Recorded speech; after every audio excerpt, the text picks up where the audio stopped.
네, 어제 박근혜 대통령에 대한 탄핵 소추안이 국회 본회의에서 가결됐습니다. 요동치고 있는 전국 상황을 자세히 이야기 나눠보겠습니다. 네, 조혜진 전 새누리당 의원, 김관옥 계명대 교수, 손소 변호사 세 분 나오셨습니다. 어서 오십시오. 네, 안녕하세요. 어서 오십시오. 어제 많은 분들이 어제 국회를 지켜보고 있었을 것으로 보이는데 이 박근혜 대통령에 대한 탄핵 소추안이 결국 가결이 되면서 국회를 통과했습니다. 어떻게 보셨는지 먼저 조 의원님부터 말씀해 주시죠. 예, 당초에는 혹시 부결될 가능성도 없진 않다고 봤지만은 가결을 대체로 가능성 높게 보면서도 아슬아슬하게 가결될 가능성이 많다고 그렇게 봤는데 그런 예측에 비하면은 찬성표 234표라는 거는 굉장히 표현에 따라서는 압도적인 가결이라고 표현이 나올 정도로 예상보다 표가 많이 나왔는데 네. 이거는 그동안에 한 달 가까이 진행되어 온 광화문 광장을 비롯한 전국의 촛불 집회를 통해서 민심이 국회까지도 전달이 돼서 그것이 이제 대세다. 그 국민들의 큰 뜻이다라는 것이 이제 전달이 되고 네. 또 그 직전에 토요일 집회 때 전국에 232만이 모였다는 것이 큰 영향을 준 것 같고 그 정도 모였다는 것은 새누리당 지지자들도 거기 웬만한 분들은 다 나와 있다는 의미고 네. 여론조사에서도 그 대통령 지지율이 5%라고 한다면은 4% 5%면은 나머지는 새누리당 보수층도 다 반대하고 있다는 그런 의미였기 때문에 그렇게 표가 많이 나왔고 실제로 표 나온 것도 그 직전에 나온 여론조사 탄핵에 찬성한다는 여론조사 78% 어떤 때는 또 81% 나왔는데 그거하고 거의 똑같이 나왔기 때문에 네. 여론이 이제 제대로 반영이 됐고 새누리당 안에서 보면은 최소한 새누리당 친박계에서 27표 내지 29표 또는 많으면 한 35표, 40표 정도도 이 탄핵 찬성 쪽으로 나왔기 때문에 그 정도로 나왔는데 그만큼 새누리당의 친박 의원들조차도 대통령의 드러난 힘에 대해서 실망을 많이 했고 또 그것이 부결될 경우에 다가올 민심의 이 쓰나미가 두렵기도 하고 그래서 그런 결과가 나왔다고 생각이 듭니다. 네, 촛불 민심의 압도적인 가결을 이끌어냈다 이렇게 말씀해 주셨는데 교수님은 어떻게 보셨습니까? 자, 어제 이제 나온 표가 찬성이 234, 반대가 56으로 되어 있습니다. 근데 여기서 지금 새누리당이 62명이 이제 찬성을 한 결과가 되는 거죠. 네. 이거는 야권과 비박이 전원 이제 찬성을 한 것이고요. 이제 친박에서도 일부가 이제 가세를 한 것인데 이거는 기본적으로 탄핵의 어떤 사유와 공감대가 굉장히 확산돼 있는 것을 국회에서도 그대로 이제 반영을 한 수밖에 없었고 반영한 결과다. 그래서 탄핵의 이유가 분명한 것이 이제 이곳에 나타난 것이고요. 또 하나는 여기서 친박이 상당 부분 이제 가세한 이유는 일정 부분 이 편승이죠. 즉 찬성을 함으로 해서 그 편승을 해서 정치적 생존을 계속해서 도모하려는 그런 목적이 이 안에 들어가 있다는 것이고 결국엔 지금 조 전 의원님 말씀하셨지만 6차 이 촛불 민심이 아주 강력해서 돌아선 어떤 비박과 친박까지도 이 찬성표를 이제 만들게 하는 그런 요인으로 크게 작용을 했다. 우리가 이렇게 분석할 수 있을 것 같습니다. 네. 네, 그리고 변호사님 어제 표결이 되고 나서도 법적인 절차를 한번 살펴봐야 될 것 같은데 가결된 소추안이 박근혜 대통령한테 전달이 되기도 했고 또 헌법재판소에서 브리핑도 하지 않았습니까? 네. 이 가결 이후의 절차를 한번 정리해 주시죠. 네, 탄핵소추 의결이 어제 이루어졌는데요. 탄핵소추 의결이 이루어지면 탄핵소추 의결서를 작성합니다. 즉 문서인데요. 네. 이러한 문서를 작성한 후에 국회의장이 지체 없이 소추 의결서 정본을 국회 법사위원장이죠. 새누리당 권성동 위원회에 송달을 했고요. 네. 이렇게 송달을 받은 법사위원장이 헌법재판소 그리고 피소추자인 대통령에게 직접 송달을 했습니다. 이제 국회법 규정에 의한 절차들을 다 이행을 한 것인데요. 이렇게 송달이 되는 순간 대통령의 직무 권한 행사가 정지가 됐고요. 네. 그 즉시 이제 황교안 국무총리가 직무를 대행하게 됐습니다. 네. 그래서 이제 앞으로 이제 대통령은 현재 대통령이라는 점에 대해서는 변동은 없습니다. 하지만 대통령의 직무를 헌법재판소의 결정이 심판이 있을 때까지는 행사할 수 없는 그런 상황에서 헌법재판소가 이제 추심 재판관도 정해졌거든요. 앞으로 이제 속도를 내서 심리를 진행한다면 과연 언제 헌법재판소의 탄핵 여부 결정이 나올지 지켜봐야 될 것 같습니다. 네, 그러니까 그 결정이 있을 때까지는 황교안 대행 체제가 이제 시작이 된 건데 앞으로 이 황교안 체제의 핵심 과제는 어떤 거라고 보시나요? 일단 황교안 체제는 국민으로부터 위임받은 권력이 아닙니다. 그래서 어떤 형태로든 제한된 역할, 제한된 범위에서 일을 해야 되는 그런 것이 일단 있는 것이고요. 특히나 지금 여당이 거의 붕괴 직전에 있지 않습니까? 따라서 황교안 체제가 국정 운영을 어느 정도 원만하게 가져가기 위해서는 여당은 물론이고 야당과의 협력 체제. 그래서 추미애 대표가 어제 이제 여야정 이제 협력 체제를 구축하자. 그런데 이런 것을 잘 활용하는 그런 지혜가 필요하고요. 지금 이제 황교안 체제에서 가장 중요한 것은 뭐 지금 어떤 형태로든 국정의 공백 상태가 있는 거 아닙니까? 네. 여기서 이제 가장 우려스러운 것이 안보, 외교, 뭐 치안 바로 이런 부분입니다. 그리고 또 한 가지가 이제 민생 부분인데 민생이 지금 한 두세 달 거의 방치된 상황이기 때문에 이것을 좀 더 이 잠정적인 어떤 체제이긴 하지만 노력을 좀 기울이는 그런 노력을 좀 같이 해줘야 되는 것이고요. 또 한 가지가 매우 중요한 건데 이제 대선이 바로 있습니다. 대선을 어떻게 엄정하게 투명하게 관리하느냐도 이 하나의 이 황교안 체제의 굉장히 중요한 과제라고 얘기할 수 있을 것 같습니다. 네. 그래도 뭐 야당 일부에서는 이 황교안 권한대행의 교체가 필요하다 이런 주장도 있거든요. 여기에 대해서는 어떻게 보십니까? 굉장히 무책임한 정치 공세죠. 황 총리 그만두시면은 총리가 자리가 비어지는데 메우려면은 임명권자 대통령밖에 없는데 대통령은 어제 7시 5분, 저녁 7시 5분자로 권한 직무가 다 정지됐습니다. 임명할 수가 없기 때문에 황 총리가 그만두면은 지금 대통령이 이렇게 그 유고인 상황도 어쨌든 국내외적으로 불안정한 상황을 초래하고 있는데 총리 권한대행이 총리까지 그만두게 된다면은 물론 권한대행이야 그 정해진 정부 조직법 서열에 따라서 또 부총리가 한다고 그러지만은 대통령도 없고 총리도 없는 상황에서 부총리가 나라의 국군 통수권까지 포함해가지고 이걸 행사하는 그런 체제면 국민들이 얼마나 불안하겠습니까? 네. 그런 걸 생각하지 않고 총리를 그만둬야 된다고 이야기하고 심지어 추미애 대표는 다시 나중에 번복하긴 했지만은 내각 총사퇴까지 이야기하고 그럼 국회 그 장관들까지 다 그만두고 나면은 그걸 임명할 대통령 권한 정지인 상태에서 총리도 없고 장관도 없는 상황이면 나라를 어떻게 만들겠다는 건지 제1야당 당 대표가 그렇게 생각 없이 이야기하는 거는 정말 무책임하고 그 때문에 국민들이 더 불안해하고 야당에 대해서 실망하는 거 아닌가 하는 생각이 드는데 야당이 저렇게까지 황 총리에 대해서 거부감을 표시하고 어떻게든 이렇게 좀 밀어내려고 하는 거는 제가 볼 때는 황 총리하고 노선이 안 맞아서 야당이 그동안에 쌓여온 불만도 있지만은 좀 정략적으로 생각한다면은 황 총리가 잘할 가능성도 있습니다.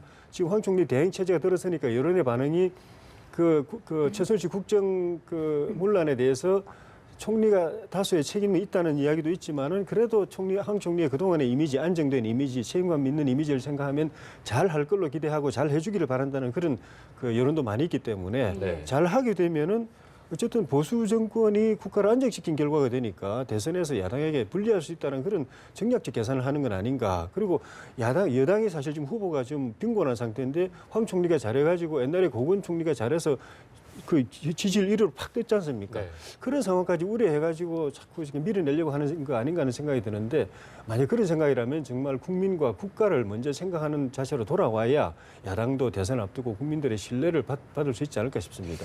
네, 황교안 권한대행의 교체가 필요하다는 주장은 정치 공세다 이렇게 정리를 해주셨는데 예. 변호사님이 볼 때 이게 법적으로 권한대행으로 가는 게 가능할까요? 굉장히 어려운 측면이 있습니다. 일단 정치적인 부분에 있어서는 양측에서 여권과 야권에서의 어떤 입장이 다르기 때문에 충분히 할 수 있는 부분이라고 보고요. 네. 다만 법적인 부분에서 볼 때는 약간 논란이 있는데요.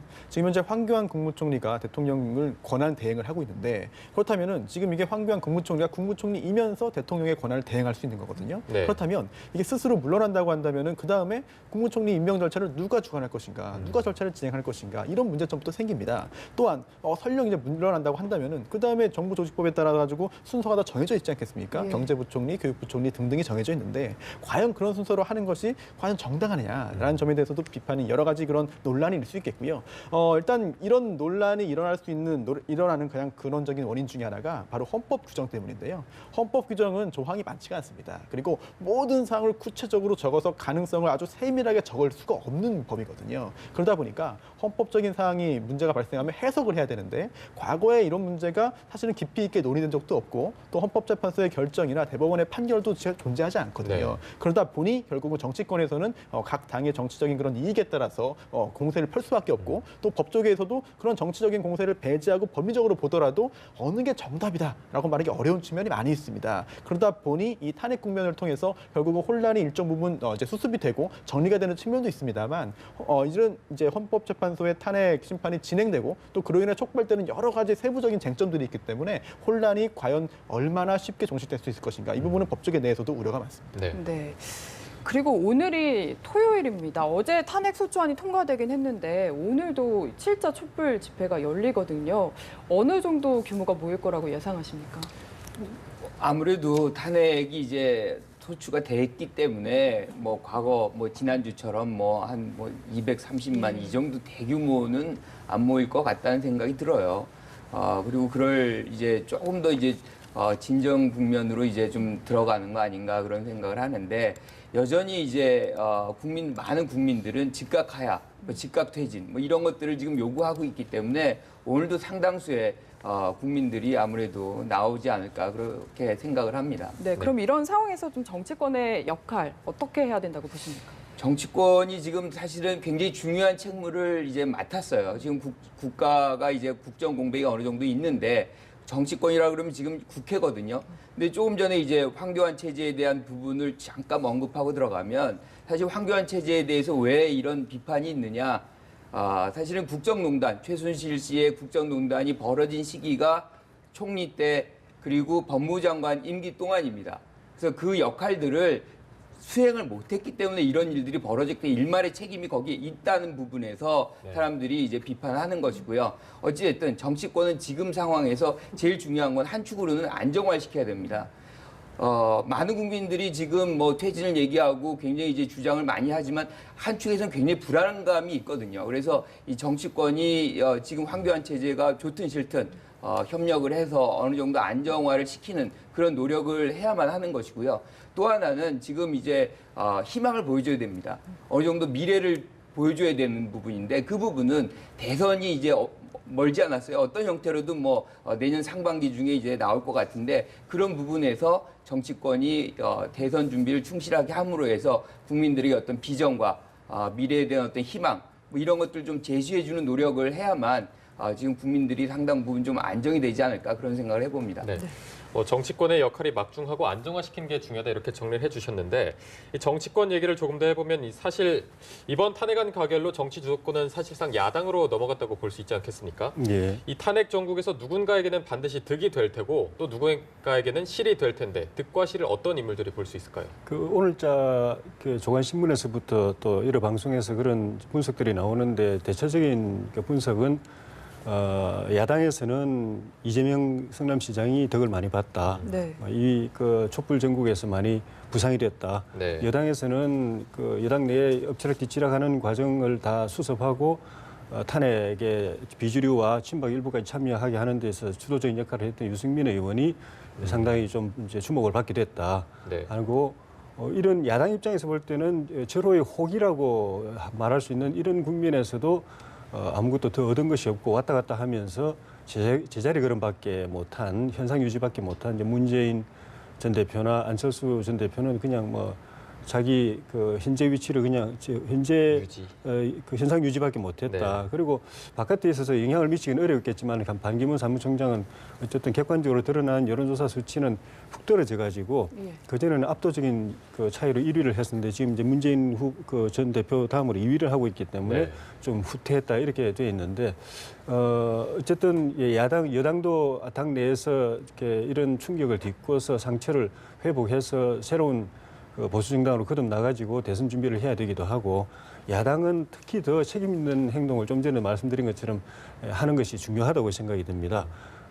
지금 어제 가결이 됐는데 바로 어제자 또 오늘 아침부터 어떤 또 야당 일부에서는 대통령 바로 내려와라 이런 이야기도 하고 있는데 물론 이제 촛불 민심 중에 일부는 뭐 대통령 국회 탄핵과 관계없이 대통령 빨리 내려와야 된다는 이야기도 있지만 전체적으로 보면은 헌법 절차를 시작했기 때문에 이거 국회 가결은 시작일 뿐이고 최종 종결은 헌법재판소 심판이기 때문에 그까지 가야 된다는 쪽으로 민심은 많이 그쪽으로 가고 있는 것 같아요. 그러면 야당도 빨리 그런 이제 무책임한 주장은 빨리 이제 거둬들이고 황교안 총리 대행이 해야 될 일이 굉장히 많기 때문에 특히 국회하고 의논해야 될 일도 많거든요. 네. 당장 만약에 헌법재판소 심판이 그 박한철 소장 임기 내에 안 되고 예. 또 이정미 재판관 임기 내에 안 되고 하면은 그 2명을 빨리 임명을 하지 않으면은 그 7명 가지고 재판을 해야 되는 상황이기 때문에 재판이 안 될 수도 있는 상황이 있어서 그렇다고 또 대행이 그런 사람을 일방적으로 임명하는 것도 또 어려움이 있기 때문에 야당하고 또 협의도 해야 되고 또 뭐 사드 문제라든가 또 국정교과서 문제 이게 첨예한 쟁점도 그 총리 권한 대행이 또 일방적으로 하기 어렵거든요. 그런 것도 국민의 입장에서 야당이 같이 이제 협업을 해야 되는 그런 과제들이기 때문에 촛불 민심을 잘 살피면서도 국정을 안정시키는데 야당이 역할을 해야 될 중대한 시기라고 봅니다. 네. 지금 희비가 엇갈리는 정치인들에 대해서 이야기를 해주셨는데 또 지금 헌재 재판 결과가 언제 나올지 모르는 상황 아닙니까?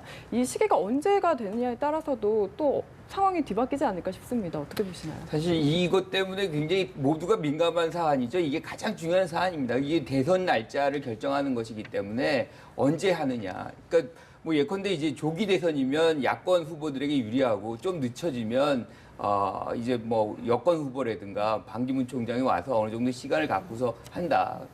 그런데 사실은 뭐 이거는 유불리를 따지기 이전에 실질적으로 제일 중요한 거는 지금 황교안 체제는 국민으로부터 받은 권력이 아닙니다. 이게 장기간 유지된다는 것은 상당히 사실은 불안정성을 계속 높이는 것이고요. 특히나 대내외적으로 리더십을 발휘하기 굉장히 어렵습니다. 그러니까 외부에서 뭐 예컨대 외국과의 정상회담이라든가 이런 것들을 능동적으로 하기 굉장히 어려운 거고요. 대내적으로도 실질적으로 그 정도의 권위가 발생할 수가 없습니다. 그래서 가급적이면 이 기간을 최소화하는 것이 굉장히 중요해요. 그래서 예컨대 야당 후보의 어떤 뭐 이점을 뺏기 위해서 늦춰야 된다. 그것도 잘못된 것이고 야당 의원 이점을 위해서 짧게 해야 된다는 것도 잘못된 것이죠. 그래서 이것은 어떤 형태로도 원론적으로는 가장 짧게 가는 것이 가장 중요한 것이고요. 하지만 이제 헌재가 충실한 시간을 갖고서 충실한 검토를 해야 되겠죠. 하지만 최소한 시간으로 가져가는 것이 가장 바람직하다고 생각합니다. 네. 그리고 이제 개헌론 얘기도 조금 해볼 텐데요. 이 탄핵 문제로 이 개헌론이 잠시 다시 주목을 받고 있지 않습니까? 예. 현 정국에서는 뭐 원포인트 개헌 이런 얘기가 다시 나오는데 여기에 대해서는 어떻게 보십니까? 그것도 헌법재판소의 심판 기간이 어느 정도 걸리냐에 따라 다른데, 뭐 2달 안에 또는 넉 달 안에 된다고 하면 바로 대통령 선거가 다가오기 때문에 개헌을 이렇게 폭넓은 광범위한 전면 개헌까지 하기는 좀 어렵고, 네. 그럴 경우에는 권력 구조만 선보는 지금 저항적 대통령제 이 모든 사태의 원인이 되고 있는 이걸 선보는 데 집중해야 되고, 그게 원포인트 개헌이 될 텐데, 만약에 심판 기간이 길어져 가지고 6개월 정도 가게 되면 시간이 좀 충분하기 때문에 네. 개헌 작업을 착수한다면은 권력 구조뿐만 아니라 국민의 기본권이라든지 이런 나머지 부분 그동안에 쌓여 있었던 개헌 필요한 조항들을 다 손보는 시간도 있을 수 있을 것 같아요. 어제 이제 국회에서 탄핵이 가결되고 난 뒤에 곧바로 새누리당 안에서도 개헌 추진 회의가 출범하고 그동안 또 여야 의원들 다 합해서 거의 개헌 이 가결선이 3분의 2를 넘어서는 정도의 지지 의원들이 확보돼 있기 때문에 그 대선에 앞두고 정략적인 계산만 없다고 한다면은 미래를 내다보고 또 국민의 입장에서 더 새로운 실과학을 출범할 수 있는 그 개헌을 그 필요성에 대해서 여야가 공감만 한다면은 짧든 길든 간에 꼭 필요한 개헌은 저는 할 수 있을 것이라는 생각이 듭니다. 그리고 특검 얘기도 조금 해봐야 될 것 같은데 헌재가 탄핵 결정한 데 있어서 특검 수사가 변수가 될 것이다 이런 예상도 있습니다. 네. 일단 변호사님이 보실 때는 앞으로 특검이 수사가 된다면 어디에 가장 집중하게 될까요? 일단 그 헌법 65조 규정에 따르더라도 설령 대통령이 탄핵된다 하더라도 이제 민정사상 책임에는 영향이 없습니다. 변제되지 네. 않거든요. 따라서 특검 수사는 해야 되고 더군다나 지금 탄핵된 것도 아니고 현재 그 탄핵소추 의결이 이루어진 상태이기 때문에 당연히 특검 수사는 철저하게 이루어져야만 합니다. 그런데 이 현재 그 통과된 그런 그 특검법에 따르면 특검의 수사 대상이 굉장히 다양합니다. 굉장히 많죠. 그러다 보니 제한된 수사 인력과 시간에 비추어 볼 때 정말 다 철저히 할 수 있느냐 이런 의문이 있고요. 그렇다면은 보다 선택과 집중을 해야 될 측면도 분명히 있어 보입니다. 그 중에 하나가 이제 그 뇌물 부분인데요. 예. 현재 뇌물 관련해서는 검찰에서 조사를 하고 수사를 했습니다만 명백히 밝히지 못한 상태입니다. 아직까지. 그렇기 때문에 특검에서는 이제 그 기업체가 K스포츠재단과 미르재단에 주었던 그런 그 출연금이 사실상 뇌물 아니냐. 제3자 뇌물수수죄를 범한 거 아니냐 대통령 등이 네. 이런 부분에 있어서 특검이 반드시 밝혀야만 할 것 같고요. 또 하나 두 번째 중요한 부분은 바로 세월호 7시간 국정 공백입니다. 이 부분에 있어서 물론 과연 이게 법적으로 큰 문제가 있느냐라는 그런 반발도 있고 일부 의혹도 있습니다만 이 부분을 밝히지 않는다고 한다면 지금 현재 국민들의 그런 그 정부에 대한 반감이라든지 아니면 이번 정권에 대한 어떤 여러 가지 실망감이 도저히 치유될 수가 없기 때문에 7시간 공백 과연 올림머리인지 아니면 기타 여러 가지 참 나도는 그런 그 세간에 있는 의혹인지 네. 이 부분을 밝히지 않고서는 사실은 특검 수사가 성공적이었다라고 평하기 어렵기 때문에 첫 번째 뇌물, 두 번째 7시간 국정 공백만큼은 특별히 신중하게 신경을 써서 해야 될 것 같습니다. 네. 특검 수사 결과에 따라 헌재의 결정도 달라질까요? 충분히 그럴 가능성이 있습니다. 현재 그 헌법재판소에서 이번 탄핵 사건 심리를 하고 이제 결정을 해야 되는데요.